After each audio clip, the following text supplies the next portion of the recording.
So let's build a simple model of an electron.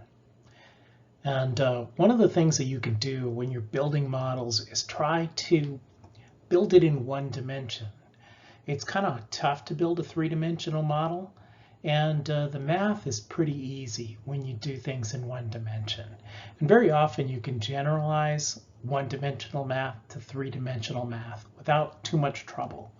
So when you're building a new model, keep it as simple as possible. So here's our model.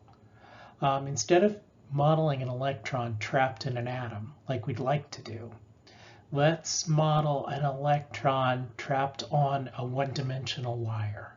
So the electron can slide back and forth on the wire like this. Now we know what the electron's mass is. The electron's got a mass of m, and it's got a speed of v. So if we know those two things, we can calculate its kinetic energy. So all of the energy for this particle is going to come from its motion. So we can use the standard formula for kinetic energy to calculate the particle's energy. The energy is going to be 1/2 mv squared. Now we can have any speed we want for this particle. The speed can be, the velocity v can be anywhere from 0 all the way up to the speed of light, which is the fastest any particle can move. And we could choose any value in that range. So there's an infinite number of speeds we could choose, and so there's an infinite number of energies that we can choose. Now this is going to be kind of like that tortoise on a ramp picture that we saw in an earlier video. The electron could take on any energy, including 0, if the speed is 0. Now, in this case, the lowest possible energy is 0, unlike in an atom. So an electron that behaves like this could achieve its lowest possible energy.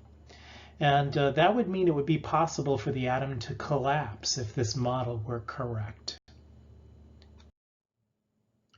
Now when the particle hits one of these blocks on the end, it bounces right off. It doesn't hesitate there, it doesn't linger there.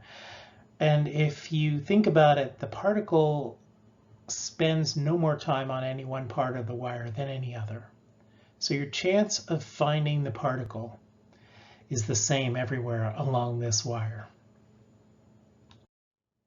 Now notice that we can tell exactly where the particle is, its location, and we can tell how fast it's going too. And we can tell those things exactly. There's nothing that stops us from doing that. Now with an electron, we can't tell exactly where it is, especially not when it's trapped in a small space like this.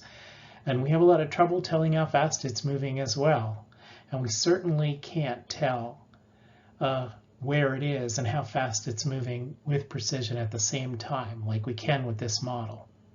So there are some ways that this bead on a wire is not a good model of an electron trapped on a wire would be. But there are some things that are useful about this model, and one is that it makes it easy for us to calculate the energy of the electron. And that part we're going to keep.